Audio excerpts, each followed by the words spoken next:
C'est l'heure de votre émission Sur Mesure, mesdames et messieurs. Merci pour votre confiance renouvelée à cette émission Sur Mesure. Cette émission reçoit que les artistes. Vous êtes artistes, comédiens, artistes, musiciens, chanteurs, scripteurs, peintres et tout.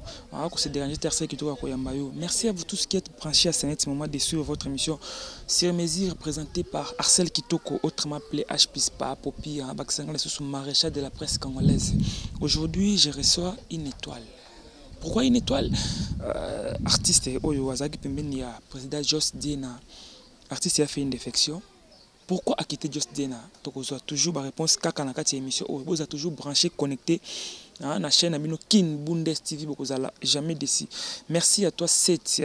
Seti Bokata, fils prometteur. Kati à Lyon, merci Bélé Francis Boavida Panzu charge mondiale. Merci à toi aussi, Francis Wanzaya. Merci Ebélé pour notre soutien. Ezekiel, tous aurez transition qui et puis invité dans Kota. C'est parti. Je suis déjà avec mon invité sur ces plateaux. Merci à toi, Balubi Dadi Avon Palanka, garçon canadien. Merci Ebélé. Alors, bonjour artiste. Bonjour Papopi. Boni. Oui, tranquille, tranquille. Qui me font mes alliés? Valencia, baby. Baby, on appelle et salut moi, genre. Pourquoi baby? Déjà, baby, à mon avis, nous avons baby, baby, c'est en anglais. Et en français, c'est bébé. Donc, bébé, c'est innocent. Bébé, bébé, c'est bébé, bébé, bébé, maman dorlo, takaya, kajolaraye. J'avais voulu toujours porter ces noms, donc Valencia Baby, naïbi que mokilinde mteko dorlotenga ko amadouenga ko kajolenga, voilà quoi. Mais vite fait ce tolobi erzomi benga baby, c'est que makambo nyonso zanu ya bo bébé. Bon, makambo ezala na bo bébé tende kombo ezali. Là, ce n'est qu'un nom, donc on le porte comme tous les noms. Denga yo pa Popi, Popi a l'obaraté. Mais Popi a zolobata, Popi a tout na question. Donc Valencia Baby, bébé mon yam kolo déjà, donc yebikaka, joie Jessica au côté. Merci beaucoup. Alors, s'il faut te présenter musicalement. Artiste, chanteur, danseur, compositeur, animateur, voilà. C'est tout. Ouais, c'est ça. Comment retracez-vous votre parcours artistique?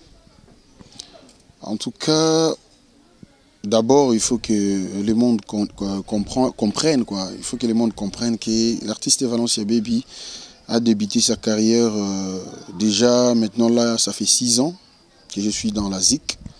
Donc j'ai commencé d'abord celle au sein du quartier avec nos amis d'enfance.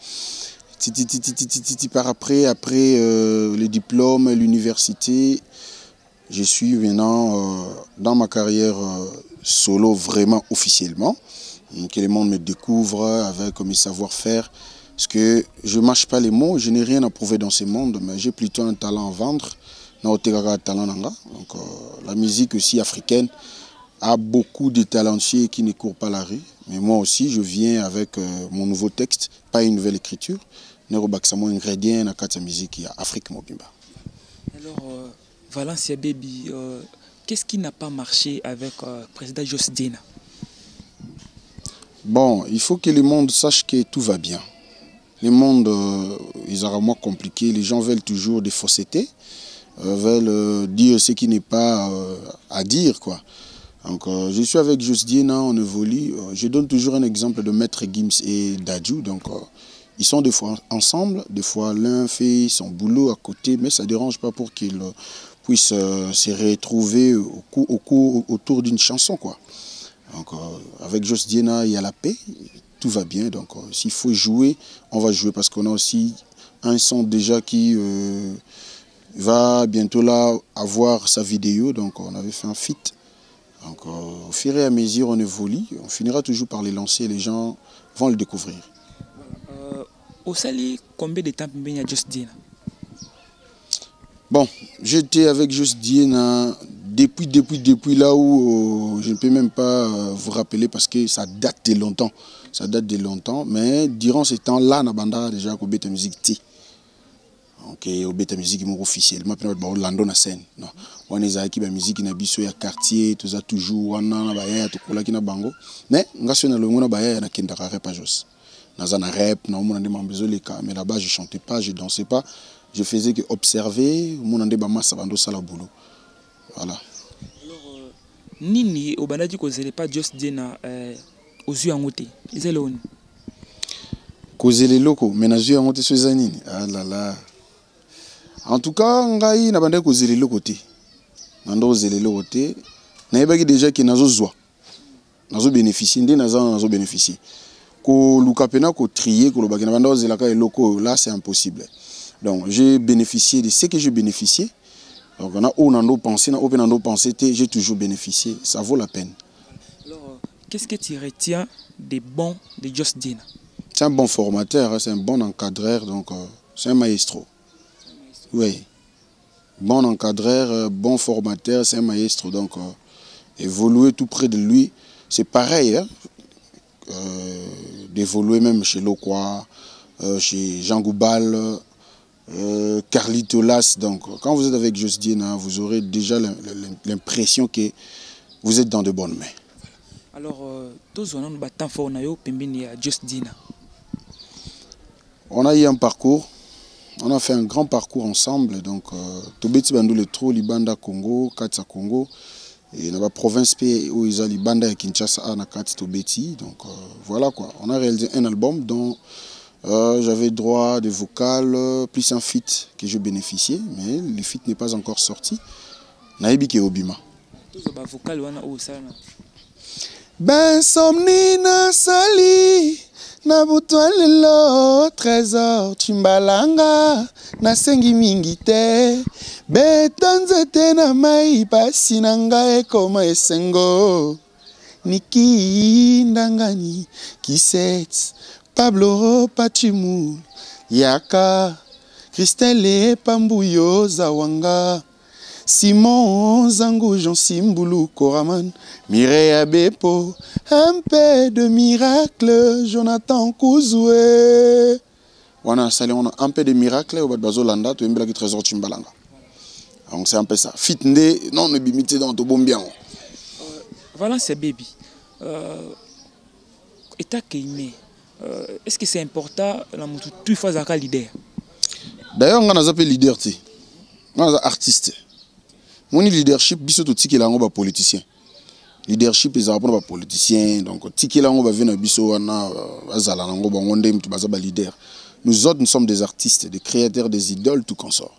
Donc Valencia Baby, jeune guerrier, ce n'est qu'un artiste, créateur, c'est tout. C'est un peu ça. Mais vous êtes président quelque part. Bon.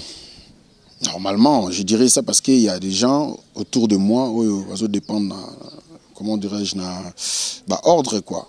Ordre, où ils ont ça là qui la Katia PSG, tout évolue bien. Donc voilà, j'accepte. Je suis président parce que nous avons bateau baza pembe nangai. Alors motivation ni nous anango koza su pembe na Just Diena te parce que osa pe carrière na yo ki makamu na yo ko simba. En fait, phrase wana nde ça la bien te que motivation ni nous anango koza pembe nete naza toujours tozana biso. Parce que nazo mona forme ya kolobela ndenge ozala li bosso parce que oza dia na ba charge na yo pe. Normalement, mais tozali na katsa musala o ndule mtezo sangisa biso. À un moment on a besoin d'engager un studio, na ba idée à composition, ndenga salara déjà auparavant, tozala kaka. Mais na attribution ba charge musu soutant que bandule ba déplacement, biloko wana ndem tozala mo passer pour biso pe to quotidien na calendrier moko boyo tozolandela na kimpakutu na we bimisika, donc c'est un peu ça. Alors qui est derrière vous? Les bons Dieu tout puissants. Vous semblez là. Les bons Dieu tout puissants. Les bons dieux tout puissants na bato ba mabe. Baka moite biso nyonso tout ozabikela mo nzambe quoi. Biso tout ozabikela mo nzambe donc ceux qui aiment tana sima na yo au réussir. Ceux qui azana été et comme le mo passer obscurité là to mo makasi. Alors Valencia Baby bakoleo na style ni R&B, rumba, afro, to style ni to koleo. Voilà, j'aimerais que le monde ne me colle pas du style. Hein. Batikanga toujours artiste, chanteur, danseur, compositeur, animateur, tout consort. Parce que si on a bio non, on a vraiment mingi afrobeat parce que qui me pas coutuner afrobeat. Afrobeat moi un peu na métissage moro ya Afro Congo, Afro na Kimpakutuna, ezapena moi rap na kati zana trap. Yango zo pesa biso Kimpakutuna wana, c'est-à-dire ce na bina vandaka ngana za muta afrobeat, ngana za kana urbain mkolo beta zouk ba sekayo. Tant mieux il faut à la carte artiste universel de tout style, quand ça vient tu le fais, tu passes. Ouais. Alors voilà c'est baby, est-ce qu'il y a une différence cause à la bon chanteur na cause à la meilleur chanteur?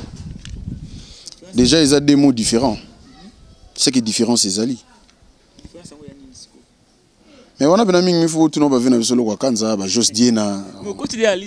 Nazawana, nayebi parce que moni biso yo, tu peux ça réponse au selon biso peto zula, ndenge temps ezokende. Un bon chanteur na meilleur chanteur. Meilleur chanteur ça wa yembi bien o le tout. Bah proclamer meilleur. Bon chanteur c'est celui qui chante bon, bien, voilà, ou qui chante bon, comme je peux dire.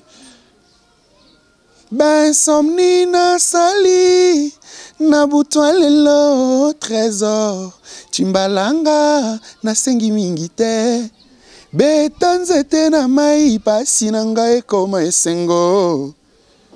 Je suis un bon chanteur là. Je sais pas, meilleur chanteur sur les concours. Bon, c'est meilleur ou a gagné batunias tout. Ne ba massa mso ba potana na ba best of the best ba luka. Or ma meilleur, il y a un gagné compétition. On a habité meilleur forme ni voilà c'est tout ça moi exercice moi qui kaka ça va permettre ba meilleur chanteur nini ya Congo yo yebi et puis ba bon chanteur nini oyo yebi. Ay belé au Congo Black Guitar, Congo Black Guitar il y a des bons chanteurs, il y a des talentueux ou missus peut-être on a découvert. 3 personnes. 2-3 personnes la génération en Gaito, il y a Mikolo. La génération na yopi na Mikolo. Ferego la zawana, Fali Poupaza. Ngamo pe naza, Jos Diena nazali. Nani susu belé donc ta ona kotanga ba te ba vena biso bailo azali, redi amisi azali. Ba chanteur donc opena ke o mekate. Bazali ba pasteur Moïse Mbiye, Mike Kalambai. Alain Kissa, non, Moulaja. Vena biso Franck Moulaja. Zomono Bimi Koto Lor Mbongo. Donc sentir que Black était Michel Bakenda donc quand on parle de la musique il faut généraliser le temps à pour côté na biso ba cha ngonde type des importes ali fait là kunasko ils rendaient type poto ou soit lola voilà c'est baby Yomoko oza bon chanteur to oza meilleur chanteur en tout cas wa mokili mutukolo bango ngamo boye je sais pas. Ce que je fournis comme effort, Isaac, naïmbara bien, nabinara bien, c'est tout. Meilleur ou bon, je sais pas. On est allé à Mokili, tant que yoka, on est baoye ba place à reclassifier, na rokoka komi lobelati, na rozala incapable à komi lobela ma kasimingi. On est à ma Mokili, faut la potier de podé à Hollanda biso, aibi marambonde kindaka donc voilà. Na rolinga tous on est look na moko sika oyo ça l'impact na ba internet ça l'impact partout même à nakini. Proposer son extrait dans un muki. Il y a Kimpakutuna. Et là, on a monsieur. D'abord, on a Kimpakutuna les années. Kimpakutuna, ouais, il faut bangi ça. Donc, ils ont single Moroto lancé, ensemble avec la maison Kisset Production, en direct de Paris. Kimpakutuna, ils allaient à Afrobeat. Ils ont qui Congo, où on a linga les Zoloba. On a français par des Zoloba, une richesse éternelle. D'abord, Mengo, on a bando continuer à sans fin. Il y a un de Kimpakutuna. Yaka, Yaka, ne perds pas le temps, emboîte-nous plutôt les pas. Il suffit de prendre la bonne position pour danser la danse à Kotuta. C'est la danse qui va bouger l'Afrique, maintenant allumons le feu. Pour danser coucou dindon, il suffit de bouger la tête. Koimbiko, Loketo Ekende na gauche et Zonga na droite. Ndomboloto Kiti, Yamadoto Kangi Liboso. Bolanda encore en ligne quoi. Boké na Spotify, boké na Deezer, boké na iTunes, bo télécharger na YouTube Clip Ezali, qui cette production Valencia Baby, vous verrez Kimpakutuna, vous allez encore prendre assez de temps et déguster en gros quotidiennement Ezeli Ngitro. Voilà c'est Baby, j'ai eu vraiment mon temps à koyoka Kimpakutuna wana. Franchement, les Nzembo Kitoko félicitations. Nani a commis en auto au sommet en pas nani. Bon, je travaille pas seul, hein. Je travaille pas seul, donc je suis toujours accompagné. Il y a des paroliers qui sont autour de moi, donc même si j'ai 755 idées, toujours proposer. C'est un peu comme ça. On a travaillé avec HBB, Homme à barbe blanche, donc c'est lui le parolier, Otozarane fréquemment, Shugamavo Vakeji Sali, ensemble avec Christian Diena, ensemble avec Blanche Issamanga, Lisa Bola, Elle Conforta, Mama Confort, Bangwana Neto Sana Boma Kambo. Donc voilà, il n'y a pas de souci. Voilà. De Yomoko, Nani a gagné na ba style Oyozo Betawana. En Afrique, tout na Congo. En Afrique, non. Na minutes en Afrique, c'est Wizkid. Hein? Wizkid déjà, Bimisi Ghetto Love, et le quoi on bêta ça la rage. Après Wizkid, c'est Inosbi. Inosbi vraiment. Donc Inosbi indépendant. Coup de chapeau, mon ami, donc ça va quoi. Au Pessipena Makambundé, tu bandé causé la pena, Yoki Pena, Yopé dans l'icolo. Voilà quoi. Inosbi a mérité Nengozoloba. Bon, bah, collègue, il sous. Bango, Yoki Bangote. Non, bah, bimisité, hein. Na minto Inosbi, moutou, Azana Bissoa, parce que na Congo Yenan. Na minto Inosbi, non, moutou, Azana number one, donc, Yopé Zawa, nezo, beta pena, donc, itoko. Moutou, moussous, na bimisité, par ngam, na tcheki mpakutuna. Ezoya, tcheko émerger. Voilà, voilà, c'est baby. Bah, reste ya banzembo, o etikali, ezaka kana ba style, o ya kipakuntula. En tout cas, ils ont un style confondu. Donc, Bafro Ezali, Bafro Trap Ezali, Rap Ezali, Nakati, R&B Ezali, Nakati, Ndombolope qui Bisobo Ezali. Donc, il y a un style belé. Zouk Pezano, Nakati, il n'y a pas de souci. Voilà, voilà c'est baby. Mais musique ya Congo, on regrettera ndenge et perdra et ils ont pas antimouké à niveau d'Afrique. Bon, et le Koana, Ezali vraiment faute nangai tse moni biso toza ba comment dirais-je biso za to bana so abana to yelelo to na monde ndoule ba ve déjà bazala c'est qui ont assez d'expérience sur ça bon to bazana ba mots qu'il faut à la place qu'il faut donc biso peut to santa ki yango moni. Et le Congo peso kendezo ko sanksana politique en Mboka, tu vois. Les Nigériens, leur politique là-bas, c'est pas comme le nôtre. Bango, l'État n'a pas investi ça pour la culture. Bah, tcha mongo moro pour la culture, bah promouvoir yango. Et qui n'est pas le cas pour la bisokoto na Congo. Yango zo mona moi pants wane kotaki, na phénomène combattant dengue et télémarque vraiment makasi na niveau Europe. Mais avec le temps, tout ça déjà un nouveau président. On lui donne de la chance, tu es biqué, et vous allez régler, malem. N'engagez venanga gifoulard les villageois l'obaka, petit nanga bunda, voilà quoi. Alors voilà c'est baby, bah disposition nini aux ozoa, que musique na yo éthique à la mémoire à tout même pendant 10 ans ou 20 ans ou plus même. Bah Disposition les bosses zaka les bien faire, les savoirs ne mentent pas, que ça l'ango bien, pour éthicala, ça te salango bien éthicala, ça te salango bien éthicala. Donc devoir yangwana to bimzara bimisi la tepo d'abord photos anon ko tchato soumettre non nzembo on ba critique ba tout déjà ba critiquer on a 4 tito bimisi on to yebi ke kitoko c'est un peu ça tout loza sirge tikala ba tuna ba ti yomo de jetikali yot tuzolo ba kimpa kutuna na po yebi yango donc et tikala vouloir ou pas et tikala ba to ba komesana nango donc les bien voilà quoi. Alors place nini Valence bébé azo occupé na minute na musique. Place na classement ou comment? Même na classement, même na musique les arake, tu dis que un tel numéro 1, un tel numéro 2, ngana za awa to ngana za ngande numéro 1. Ah là c'est la presse, et ouais mamba presse me ça mbona. Moi je reste artiste, je lance mon opus, c'est tout. Donc si j'ai serré 20e, c'est la presse. Si j'ai serré 12e, c'est toujours la presse. 3e, 2e, premier, c'est toujours la presse. Donc, on commence à se battre pour le marketing à l'auteur. Tu vas comprendre le artiste, tu vas comprendre un artiste, c'est tout. Le reste, c'est un petit problème. Alors, est-ce que Valence Baby a déjà place dans la musique? Nous la musique congolaise, ils ont regorgé talentueux et belé. Mais place ya mutu nyonso ezali na ba oba oyana retard na ba oba yaki kala place ezali donc Valence Baby ba nesika na ye tonzo yoka inos biozo mona Valence Baby yoki koto gezma wete Valence Baby pas ali au matiku no monde de Red Voice Valence Baby zakaka to kepa di cap kuna de King Valence Baby zakaka donc partout naza wana donc kitoko comme ba comment ça la ba tout des AD to bi ke innocent ba tiaka ye pembeni moko na gezma wete Valence Baby to tia ina nani Red Voice to nani. nga bochanga na musique nanga bochanga na musique nanga po moni so bochanga na bato iko mali catch iko mali catch donc Chris Benoit na Chris Jericho ba bundate o ya musique tozana bandoliste congolais nous fournissons des efforts pour défendre la nation diaspora congolaise bazali partout ba otala bazo yoka donc c'est lui qui fait bien son boulot il ne sera que félicité. Les gens vont applaudir. Donc, ici, à Kinshasa, les gens sont trop basés dans le fausseté. Trop. Mes amis font bien leur boulot. Donc, on a un apport, on a un ingrédient, on a une sauce. Donc, pour ça, voilà, c'est Baby. Artistiquement, est-ce que papa n'a pas soutenu? Papa biologique. Papa n'a pas de musique, just dit. Ah mais il n'a pas le choix, il n'a pas le choix.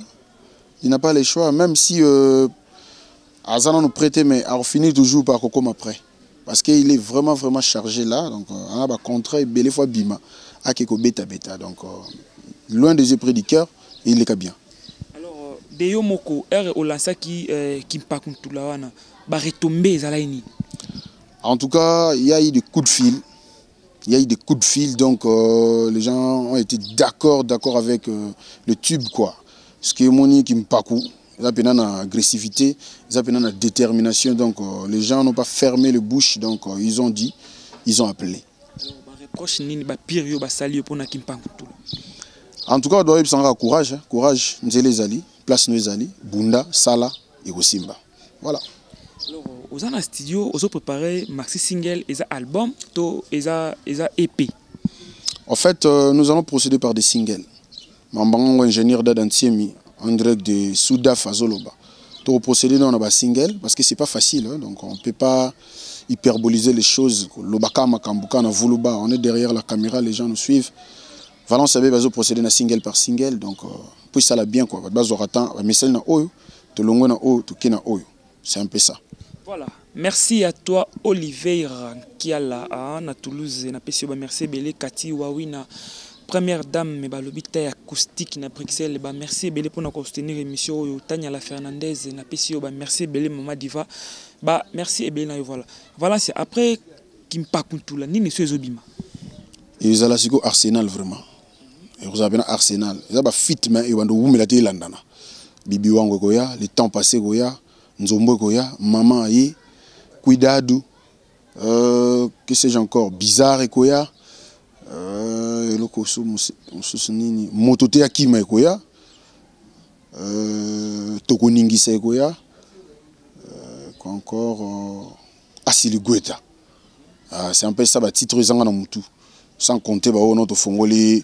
Livre rouge quoi mais oui titre tout tangi titre ni ozomona peut-être que bimi et ko bouger monde ko bouger per Afrique déjà qui me pas continuer bouger le biso dans le monde et bouger pas Afrique ba wana ko tuna habiter quoi na habiter so que ça nini na habiter ko zapi ba typhon et ko zapi ba séisme c'est que yo moko za fan ya nzemoni ya nyonso na ko kufa pona banzemu na ngati bilengeza wana donc Congola boya betana ba afrobeats boyete yeyo donc ba Congolais boza jana au CPLA. Hein, Guy Foulard le villageois mon vieux Zala Diago Sepela, Josué Lubamba, les boss César Pachoti Lobo Kwanzambe, ou au Salanga Mikolo pour Nazala pour le 15 Keba, papa Popi to koza non avion na aéroport Njili, to continuer non Lushi, na standing club et pas ya DJ Scotty donc mais c'est les transporteurs pour les énième anniversaire il y a Night Club Wana donc Valencia Baby va agrémenter la soirée ensemble avec DJ Scotty mais c'est les transporteurs Nabokasi César Pachoti Lobo Kwanzambe donc bossa solo donc talarato côté comme Mbappé po et comme série to kepena na njili pato matindeke to komi siko na lushi to sali makambo kebape Tanzanie donc papa Popi zala prêt on ne sait jamais voilà Valencia toloba orchestre na yo ezaka pona bana njili tout ça partout. D'ailleurs, la musique est en Europe. Donc, tout le monde parle en France, ça atteste. Donc, la musique n'a pas de frontières. Donc, la musique n'a pas de frontières. Actuellement, je suis en Djili, mais je ne fais pas la musique pour les Djilois. Je fais la musique pour les amoureux de la bonne musique partout dans le monde. C'est un peu ça. Parce que déjà, Djili les a payés. Hein? Donc, on sait la musique pour Djili, ici, quoi. Donc, on fait la musique pour le Congo, Kinshasa, donc, et l'Afrique tout entière.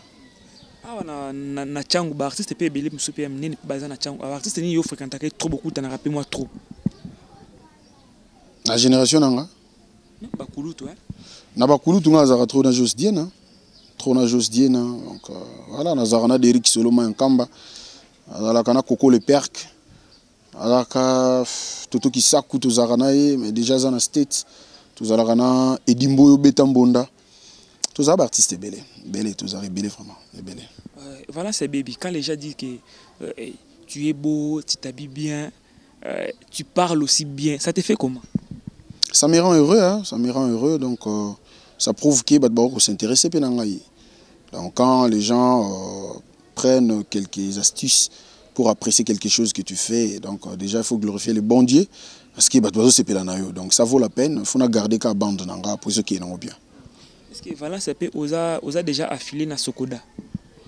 En tout cas, on a na SACEM au niveau à Paris. Donc Sokoda, on va venir pour ça là quoi. Yo osa artiste Valencia, lelo na Sokoda tozomona pitopa les ozala entre président Verkis Kiamwanga na président Gesa Nyoka Longo. Bazo potana il paraît sur $300,000 sur ça la ndenge nini. Et ozo ka makamba bongo. Ezo sala ndenge nini. Biso ba potana ka so ba weli mbongo mais jamais ba potana pour intérêt artiste nyos so monde lo que ça passe yangwana biso peut-être lo biso mtoza na ministère wana biso mtovanda wana na osambela nzambe ko biso to ya to changer no makambo ba ve na biso ba père na biso donc baza na souci pe mawa ya biso ba leki to zoya héritage ni ba otikela biso donc ceux qui ba komika ko potana pona mbongo o bakaboli o balie bango na bango moko bongo siko ba artiste ngo ba ko évoluer ndeni. Les choses ne vont pas marcher. Donc, base na souci na biso bana tozoya ba to hériter le romo bien. Pour ceux to hériter mamba bien té ici li. Alors, ce to lobby Valencia parmi ba musicien mikolo oyo mona rawana oyo respecta rawana ozwaka mutu moko otiaya za la ministre de la culture. Et vous en êtes musicien ni sans polémique. Sans polémique, Jean Goubal Kalala. Pourquoi Jean Goubal? Parce que yo tuningai. Nga mona de Jean Goubal. Par sa façon de chanter, par sa façon d'être. Sa physionomie seulement, sa morphologie comme ça, savoir-faire naïe. Voilà quoi, c'est Jean Goubal. À mon avis, c'est Jean Goubal. Voilà, c'est la caméra ya Ezekiel. Sincèrement, Nzembo Nini est na top na minute o na génération na bino. Yopé Bape Sayo. Inosbi. Na minto tozana wana kutu Europe, Asie, Amérique, Océanie, Australie, tout. Inosbi. Artiste nini a inspiré na ani o? Ah, wasko bazé belé. Dadjo azawana na kati, Franglish azawana na kati, Kiss Daniel azawana, Yemi Alade, Sista Becky, na yoka kipelo mo wana. Ba inspiré nga bazé belé, Tekino. Donc, Maître Games, Maestro Maître Games, donc, donc la ville est tranquille. Inspiré de King Lissus, donc, Elenki. Alors, voilà, c'est Tokomo Kindia na cité. Mais na Kimpa Kutula, et bien le bini, les gens se demandent est-ce que yom to bini bon to bazui quand ne muto a la physionomie na yonda bini bon. Christian Diena Ib Marambo, Christian Diena, en direct de Grèce Ib Marambo. Nga d'abord, avant que na banda ko chanter, na zaki danseur. Dans ma danse koto ngana linga loketo donc biso ton fioka lizara loketo un fioka loketo bien un fioka pour tout dans fioka town donc Ezekiel sur atale au monde que on a 400 fioka town village en fioka donc bat ba boulot bazali donc ngai danse na sesa ngo jeté bato ba se pela na bini bien mais ngasko na monde na comité fait bien na pesa penza ou fait na pesa donc y a pas de souci danse yangwana ko tuta tout fiokaliser ka loketo ndenge Sarah Malonga lingaka big manager SM Mobutu ils ont gagné bien. Voilà, na kolinga sikoyo oteka na Kimpa Kutula na 1 minute batu bazwa ngo wapi batu basala nini po bazwa nzembo na teka ngo vraiment. En tout cas, vous qui êtes déjà sur YouTube, vous verrez qui cette production bon mon Kimpa Kutula avec l'artiste Valencia Baby. Vous qui êtes na Deezer, vous qui êtes na Spotify, toutes les plateformes de téléchargement, iTunes, Izawana, bon audio, bon clip, donc Kitoko.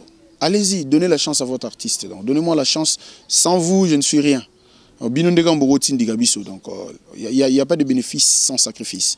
Je me suis sacrifié à fond to réaliser yango to yeli bino siko besoin ka bo consommer donc elengi ngwana. Alors dernier message na yo puis ba dédicace puis numéro de téléphone parce que yango nde bazo senga moi été. En tout cas pour na chiter na webisaka na diaspora congolaise que ba pesa ngai chance ngai au monde Valencia baby. Savoir ezali donc naza écriture à sikate mais naza texte à sika. Naza pinelo ko prouver ma capacité pour ba talentueux baza déjà ba prouver donc dara ba pépé calé tout cas.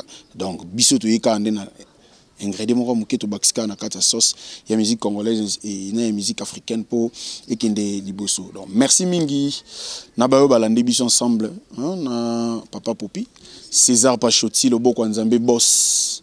César Pachoti Loboko Nzambe boss. Le PDG Pablo Pachimoul, le président Dombro, Gedo Musique, Gedo TV, le président Alain Boyo, Izo Kendebien, Kim Kintala, Frédéric Essoki, Angela Nimalaika, Makambongo Yango Etolobaka, Angela Nimalaika, j'ai confiance, Dr Clave Bapi, l'ingénieur Serge Mikaï Mukuta, l'ingénieur agroéconomiste, tous ensemble, donc beaucoup de Tikangaïte, Bidira Chikaya, Bergerin de Silois, qui sont encore honorable Akim Savuvu, honorable Dakingoma, donc Bao Bazanangai, Bao Tikangaite. La ville est tranquille, Tezoya lentement mais sûrement. Donc aux hommes à côté kuna Melina Lomeli Vatusi Diazali, aux hommes à côté kuna Dite Kepo Azali, donc Bao Bazanangai, Iber Kazenge. Il y a Dieu merci ma soit avec bébé Marcelo, la ville est tranquille. Adona Intakala, Tishiko Koka, Joe Eli Passa Bofeki, dans Angola ils ont Maboko Nabino. Trésor Chimbalanga, mon vieux Paolo Tudilou, sénateur, Kalaming Tsengano Nakata Luanda, Wana Tropesa Makambu, Babou Boubebu, Olibo Damilandu, Jonathan Kouzou, Narole Lakarati Siko, on a habité les Cambonines, Olivier Opeta, Bana IEC, Bana lycée Saint-Germain, je suis de cœur avec vous, donc Valence avait bien là, Bopé Sanga chance, Nenge Bopé Saki Batumusu, Songa Bopé Sanga chance. Téléphone. En tout cas, pour nos Zouangaï, vous faites le plus 243 89 89 25 815. Plus 243 89 89 25 815. Vous aurez le bureau, il n'y a pas de souci. Alors, votre impression par rapport à l'émission? C'est professionnel, c'est canon. Donc, il y a vraiment la paix, un bon vent. Ils ont soufflé entre Ngaïna Papa Popi. Donc, Elenga trop. Voilà. Merci beaucoup, nous sommes arrivés à la fin. À titre de rappel, Toyamba Kibongo, artiste Valencia.